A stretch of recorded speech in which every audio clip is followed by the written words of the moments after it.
Tealana Talks, Shakedown. Hi guys, welcome to another weekly Shakedown. Lots to talk about. I saw 4 shows this week, 2 movies. I saw The Pope's Exorcist and I saw Evil Dead Rise. And then on Broadway, I saw Shucked, the new musical, and Harry Potter and the Cursed Child. 3 out of 4 were really good. And then I was supposed to go to the Ally and AJ concert, but ended up not going, and I'll get to all of that. So let's start with The Pope's Exorcist. I thought it was good.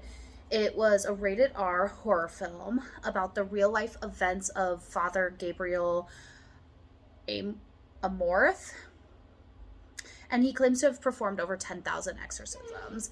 He has books and stuff out I'm really interested to read. Let me know if you've read any of his books. I air quote real. People probably don't believe in that stuff. I don't know if I do. But it's really interesting to see the movie and then realize that it is based on real life. And it's fascinating. And he he worked for the Vatican, and he just actually passed away in 2016, so not too long ago.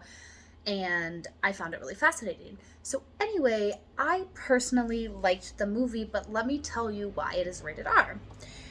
There's extreme violent content, slight nudity, there's language, there's sexual references, but yet AMC allowed somebody to bring their, I'm assuming, 15-month-old baby into the theater. And that baby proceeded to cry the entire time while the mom is saying, shh, shh. First of all, there's multiple problems here. As a parent, why the fuck are you letting your little tiny baby come into the theater? It is not the place for a kid. It's not a kid's movie. It's rated R for a reason. And I'm sure there's plenty of studies out there about kids watching and seeing violent acts and it's shaping who they are as a person. It doesn't seem very logical for a parent to bring their child into a movie where there's screaming and cussing and blood and demons and the devil. It doesn't make sense. And how dare AMC even allow that person to come into their movie theater with a baby? But once again, this just goes to show there is no more respect out there in the world.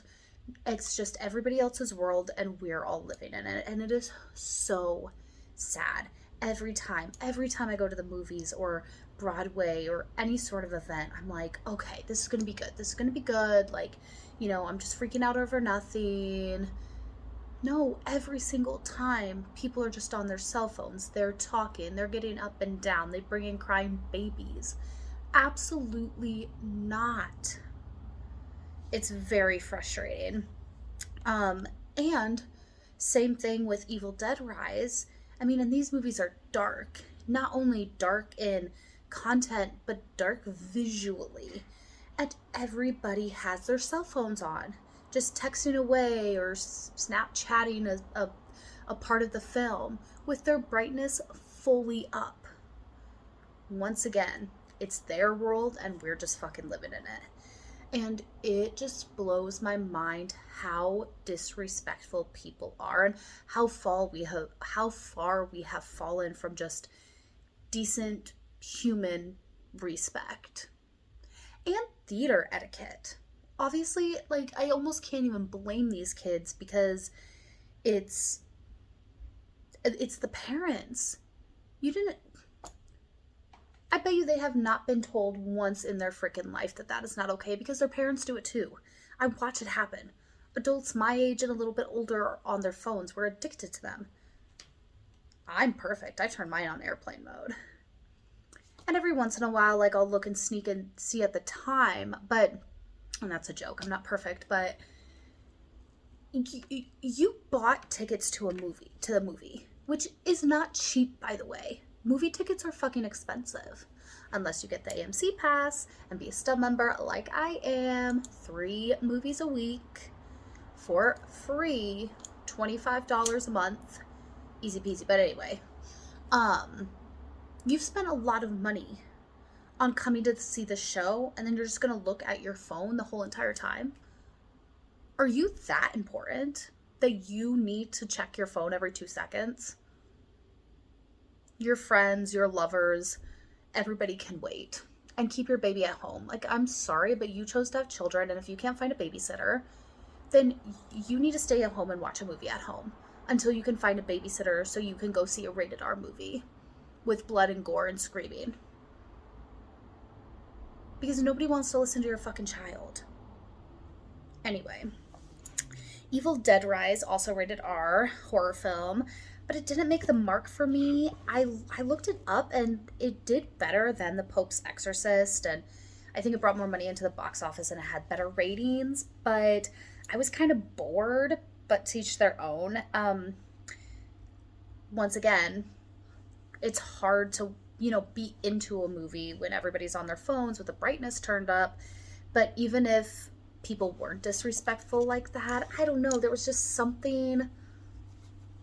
I was never thrilled. I was never like, this is a thriller. Oh, this is horror. Like, if anything, it was slightly funny. I don't know. Let me know what you thought about it. It just really wasn't my jam. I want to go watch it again. I thought the characters were really loose, and some of the choices made with the script felt lazy, and it wasn't my cup of tea. But my friends came in to town and we went and saw Shucked, the musical. Now, this is a brand new original musical about corn. It was so refreshing. It was funny. It was witty. It was light. It had amazing one-liners. Everybody's voices. I mean, I can't wait to see it again. And I will see it again. It was so good, and I'm sure there's little parts here and there that I missed, even because, it was really fast-paced, and it was witty and fun. And I mean, who was it? Andrew Durand is out of this world. I fell in love with him years ago when I went and saw Rubber Bridegroom, which was a phenomenal musical. And it was a pleasant surprise to see him in Shuck. And then Alex Newell was amazing, and I fell in love with her on Zoe's Extraordinary Playlist. And so that was a nice surprise too, because when I came into the show not knowing anything. I didn't want to know anything. I wanted to be completely surprised. I did hear that it got good reviews, and I heard people say they liked it, but I didn't want to know anything about it besides, obviously, I knew it was about corn. But if you can see the show, you need to go see the show. It's original, it's fun, but it still like parodies other things, which brings in, some lofty, just fun airiness about the show. It definitely had Godspell in it, You're in Town, Rent, Les Mis, Music Man, and there were definitely buttons that I was like, okay, this is from something, but I've either never seen the show or I just couldn't pinpoint it in the moment. And that's one of the reasons why I want to see it again too, because I just feel like there was little Easter eggs hidden all around, and it's easy to miss. You can't find out everything in one go. You have to watch everything a few times and you'll pick up on new things, and I can't wait to watch it again. It was so good. So then the night after we saw Shucked, because we saw it on a matinee, we were supposed to go to Allie and AJ. My one friend got sick and couldn't go, and then my sister and we go, and we had our vape pen, and yeah, you're not supposed to bring it in, whatever, but we've never had a problem before. And come on, everybody's smoking weed at a concert, like, let's be honest. And I had it in my purse underneath. I didn't try too hard to hide it because I knew they were going to be looking at our bags, but I had it underneath like a battery pack in another bag. And when I went into the line to have my bag checked and go through security, this lady was on one. And I know it wasn't about me personally, but she took it out on me. And I mean, she was so disrespectful. She took everything out of my bag. There's so many people waiting in line to get in, and she took everything out of my bag, unzipped my coin purse, was like going through my cash and my cards. Like, what am I hiding in my cash and my cards?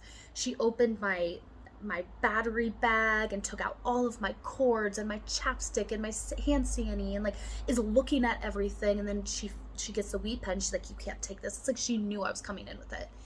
And whatever, I get it, rules are rules, even though I know half the people in there got through with a fucking weed pen. But she was obviously in a bad mood, and it's not even the fact that she found it, it's the fact that she was so brazen and so rude with my stuff. Like the way she was manhandling it. No, that's my personal property. Why are you touching my credit cards? Why are you touching my cash? Why are your hands all over my fucking shit? Take your little stick, make sure I don't have a gun, and call it a goddamn day. Call it a goddamn day.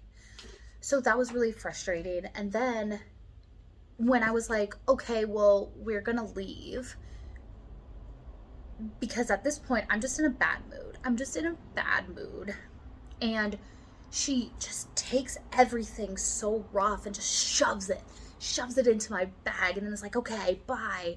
And everything's like hanging out and like loose, and then there's people that are obviously annoyed behind me because of all this stuff happening. And oh my gosh, it was just a mess. And I hope that lady is having a better day today, because she was a bitch to me. And I know I've gotten mad at, you know, things in my life, and we've all fallen prey to taking it out on somebody else. But come on, you're just checking to make sure we don't have violent weapons. A vape pen is not going to hurt anybody. You're not taking people's cigarettes away, I'm assuming.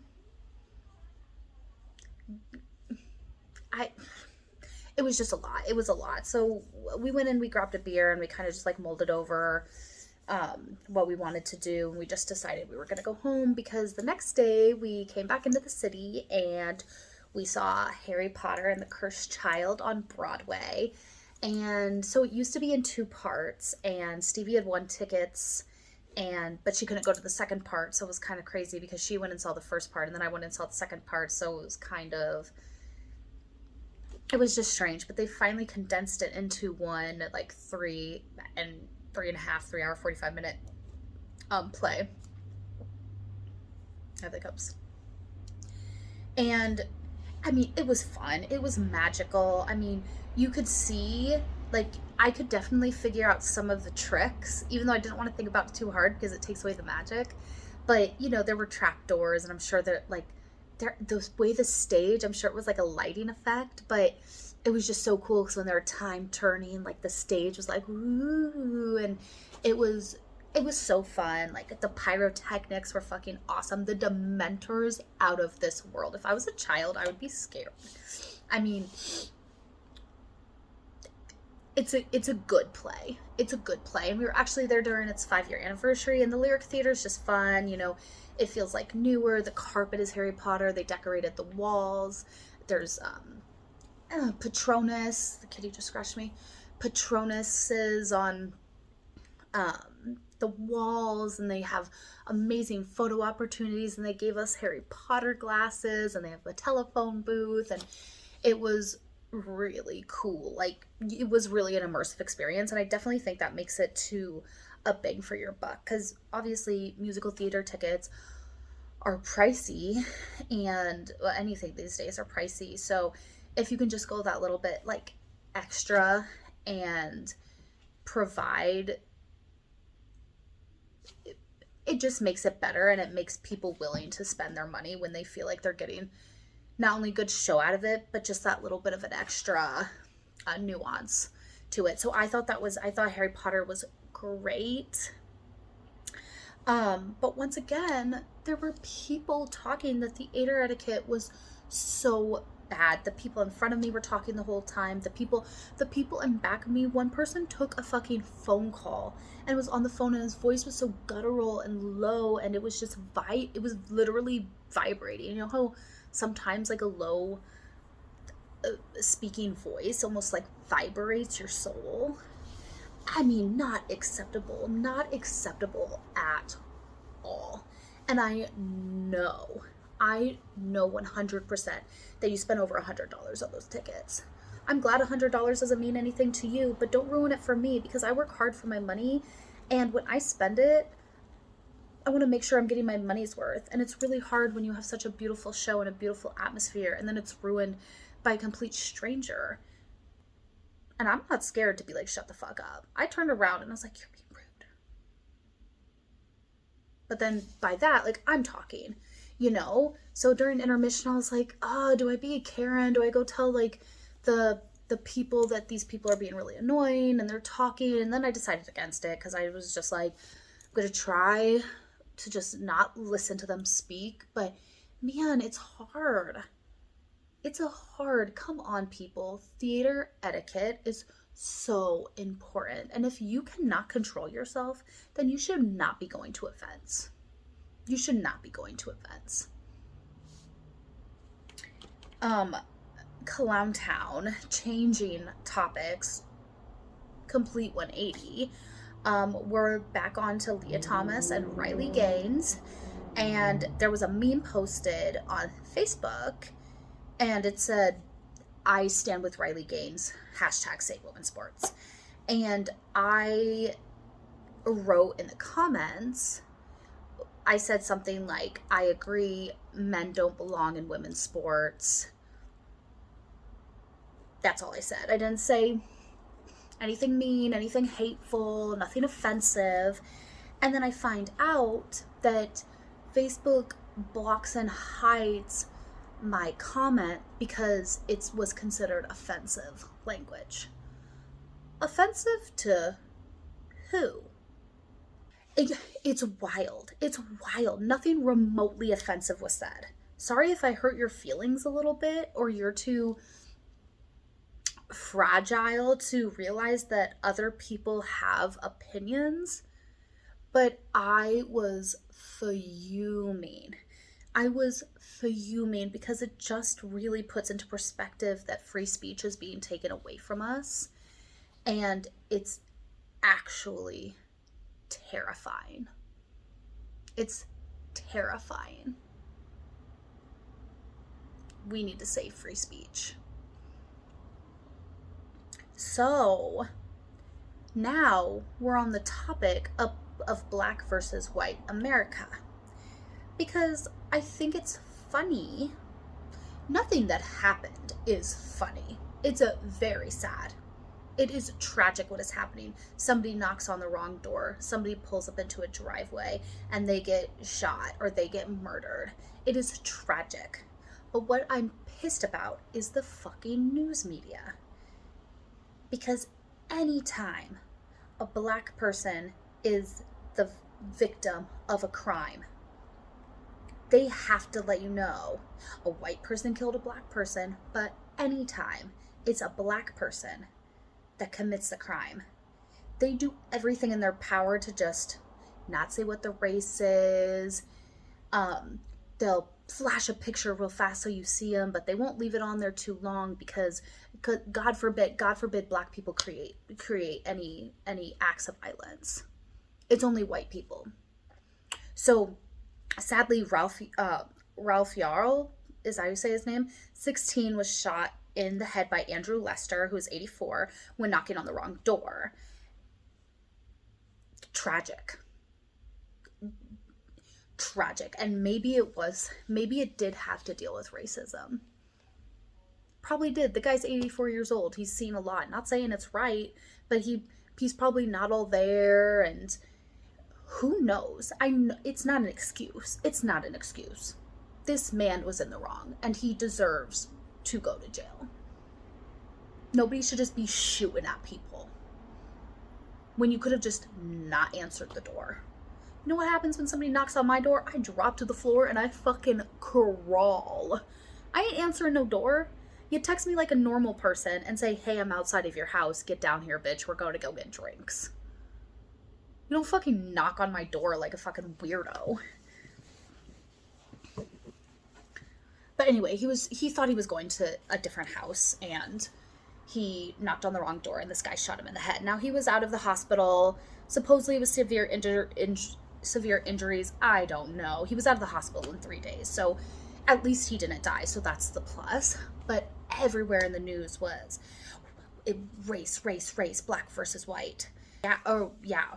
No. It was the family. Robert Singletary, I think was his name, and he was a black man, and he shot a 6-year-old, her parents, and like another neighbor, because their basketball or some sort of active ball rolled into its yard. Every news article I looked at, every news media I listened to, no mention that the guy was black and shot at white people, because obviously black people can't be racist. Either everything's about race or nothing is about race. It goes both ways. And I'm sick and tired of the media making everything so race related. No, you're shooting at people. It doesn't matter what color you are. You're a bad fucking person. You're a bad fucking person. Why are you shooting at people for no fucking reason? It's a ball that rolled into your yard. Let them get their ball and go on their merry way. Somebody's turning around in your driveway. Fucking happens all the time. You're gonna shoot them? Somebody knocks on your door. Oh, you think you're being attacked? Somebody knocked on your door?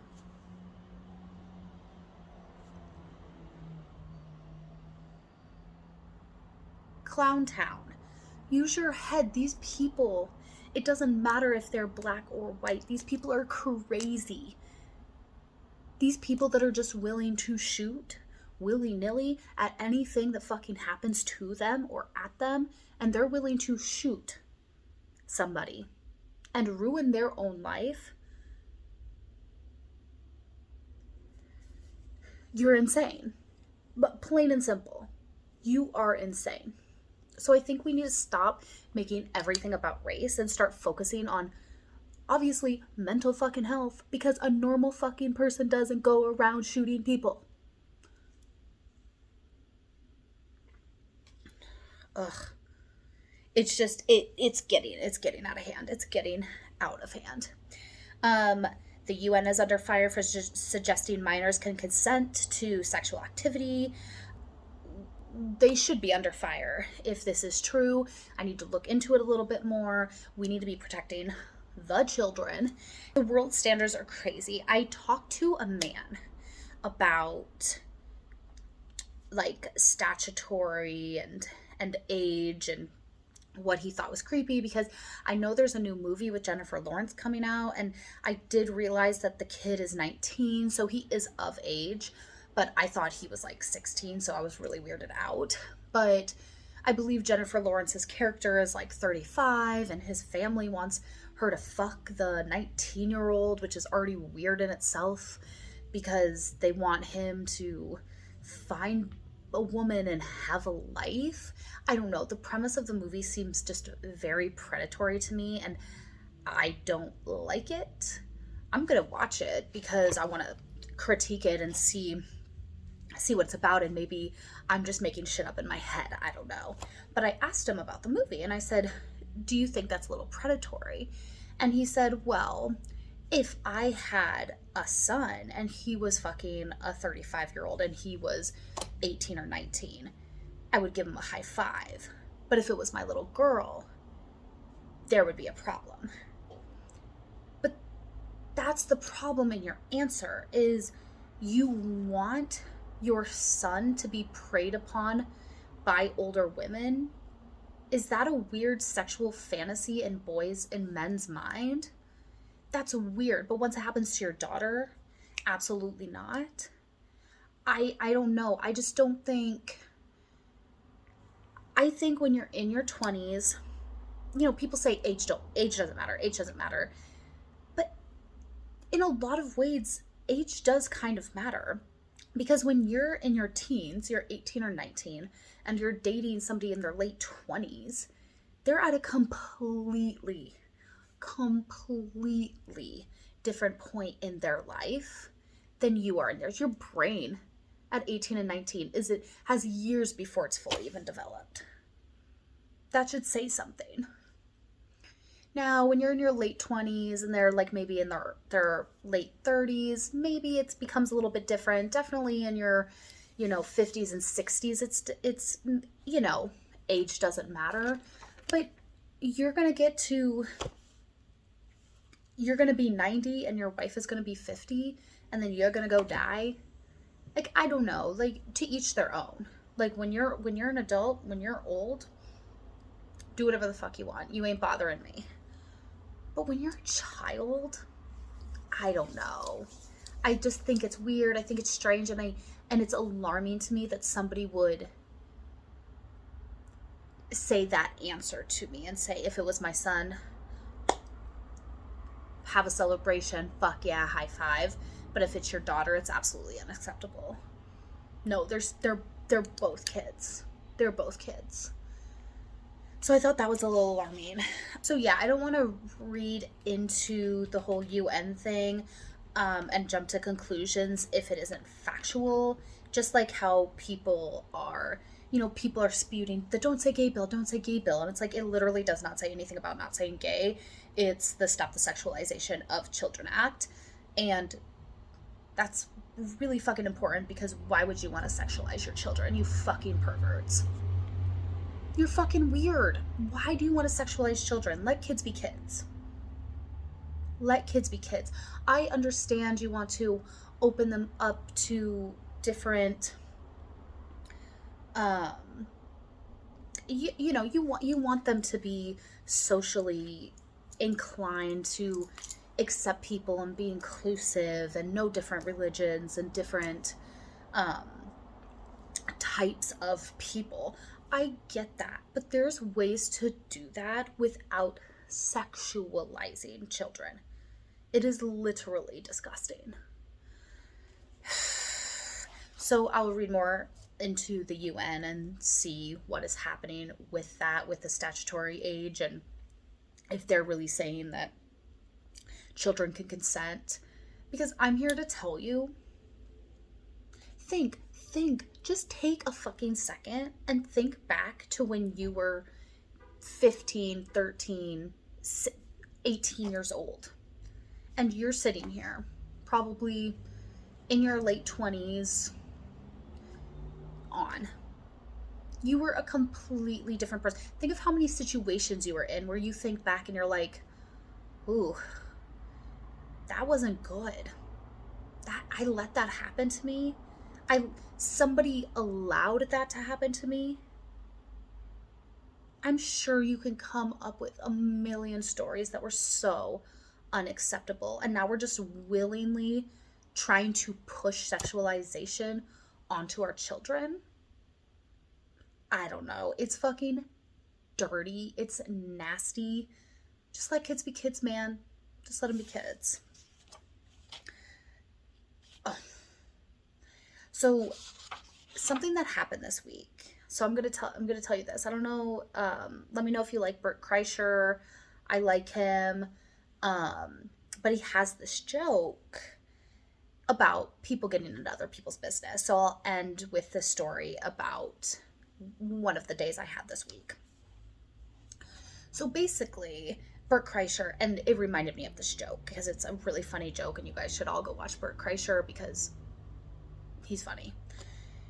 So he has this joke where he goes to this coffee shop and he orders a venti coffee, and the kid, who is black, taking his order, says, "Would you like cream?" And he said, "No, I don't want it to know its father." Okay, I'm sure people would say, "Oh, that's racist, blah, blah, blah, blah, blah." But the kid ends up laughing hysterically, and then they have this bit going on. So every day he comes in, the kid would be like, "Room for cream," and he would have another black joke just ready to crack open. And they were having the time of their life saying these jokes, and it was like this moment between them. But then somebody decided to involve themselves. And this is probably the number one reason why the society is just not working right now, because people choose to put themselves into a situation where they do not belong, or read the room, because obviously this kid and this guy have a rapport, and they're joking, they're laughing. You do not have to insert yourself into their business. But this lady one day decides to say, you can't talk to him like that, blah, blah, blah. That's racist. This is this. And they're over here laughing hysterically on the floor from the jokes because it was their rapport. You don't know these two people. Why the fuck are you inserting yourself into their business? Clown down. So that brings me to my story, is a lady came into where I work, and she was really rude. She was just rude off the back. She came and she took a whole bunch of napkins, and she had a 7-Eleven coffee, and she took the lid off, and she was just a lot. And I was like, whatever, she'll leave. I'll let her take the napkin and go. But she didn't leave. She came up to the bar and she said, I want a Pinot Grigio. And I said, well, you'll have to put a card down. I don't know what else to say. We're not a homeless shelter. I'm sorry that that's where you are at in your life, and I don't know how you got there, but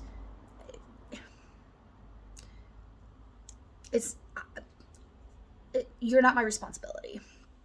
So anyway, I was like, okay, well, if you don't have a card, I can't serve you because I need a card to put down. And she's like, I'm going to pay cash. And I was like, okay. And she takes out of her pocket a wad of cash, all tens. She had cash. And I was like, I don't know. Don't care where you got it from. As long as you can pay, I guess I'll serve you. I was feeling nice. Well, you know where nice gets you? Fucking nowhere, man. Good Lord, no good deed goes fucking unpunished. So anyway, she was like, I also want some wings to go, a 6-piece buffalo wing. And I was like, whatever, okay, to go, awesome. So I put in the order and I was like, it's $25. And she goes, okay. And she puts the money back into her wallet. And so I was like, oh my God, here we go. I should have just refused to serve her. I should have just sent her on her way and called it a goddamn day. But I felt like being nice. So I walk out from behind the bar. She chugs her wine and then she starts to beeline it for the door. So I block the door and I said, where are you going? And she goes, oh, I'm leaving. And I said, well, you haven't got your food and you haven't paid for your food. And she goes, oh, I don't have money. And I said, yes, you do. You have money. You just pulled out a wad of cash from your pocket. She goes, I don't have any money. And I said, you ordered something, and so now you have to pay for it. That's how this world works. And then this guy inserts himself and he's like, let her go. I'll pay for it. And I said, no, sir, this is not how this works. She has money and she needs to pay for it. And think I'm a crazy bitch all you want, but you give a dog a bone and then they keep on fucking coming back. So if we just allow people to pay for her food when she has cash, then she's just going to keep on coming back and harassing, and she's going to harass the customers until somebody says, this isn't her first rodeo. She's probably done this at a lot of places. So anyway, he stops and I'm like, ma'am, you ordered something. We provided you a service and now you have to pay for it. No, I'm just going to leave. I don't want my wings anymore. I can't pay. Meanwhile, there's a Grubhub, not her food, a completely different person's order. And the man gets out of his seat, comes up, grabs the bag of food and hands it to her and says, let her go. I'm going to pay for her food. I snatched that bag so fast out of her hands and I was like, sir, sit down. This isn't even her food. This is somebody else's food. He got all whatever and walked back to his seat with his tail between his legs. And then I felt bad for snapping. But dude, what the fuck? This isn't my first rodeo. I deal with homeless people all the fucking time coming in to my restaurant. I know what I'm doing. Like, I know how to handle it. So he sat down, and then I felt bad for snapping at him, and I was like, I'm gonna go be a good person and fucking apologize. And so I go up to him and I say, hey, listen, I'm really sorry I snapped at you. It's just the heat of the moment. You know, I'm trying to get this person out of here and have them not come back so it doesn't create a scene for all the customers. Like, people are coming in and paying money to have a good time and have a few beers. They don't want homeless people asking them for stuff. And I know it's sad and you want to help, but at the end of the day, you got to let us do our jobs as well. And he was just like, oh, I'm just so mad. Like, I came in here and to have a good time and you ruined it. I ruined your good time? You're the one that inserted yourself into a situation where you had no you didn't need to be there. You made yourself have a bad day. You could have just put in your headphones and went on sipping, but instead you made a fool of yourself and you grabbed other people's food and gave it to a homeless woman. Like, what are you doing? What are you doing? So I was pissed. I'm pissed at this point. I ruined your day. Ugh, furious. So I went to the other end of the bar. Whatever. This lady comes back. This lady comes back in through the doors. So, sir, you said you were gonna pay for my food. Like, where's my food? Where's my food? She's all on top of him. Blah blah blah. You can tell he's uncomfortable. See, this is what happens. This is what happens. So I go over to the lady and I'm like, you're barred from here. You're not allowed in here. You gotta go. I'm gonna have to call the cops. Like, X, Y, and Z. Blah blah. I wasn't gonna call the cops, but I was just trying to move her along. And then all of a sudden, she's like, you're a fucking stupid bitch. Eat my ass. Or what did she said? Kiss my ass. Or she was just being vulgar. You're a fucking cunt. Like, just on and on. Just screaming at me, yelling at me, and all this stuff. Okay, ma'am. Like, let's go. Let's go. You're barred. I'm gonna have to call the cops if you're being unruly. Like, there's other customers here. There's paying customers here. Let's go. Let's go. Your food has been canceled. Don't fucking tell me what to do. She's just going on and on. And I finally get her out of the restaurant. And then the guy is like, excuse me, can I have my bill before she comes back? Yeah, you can have your bill and you don't need to come back either. I was furious. I ruined your day. As fucking if.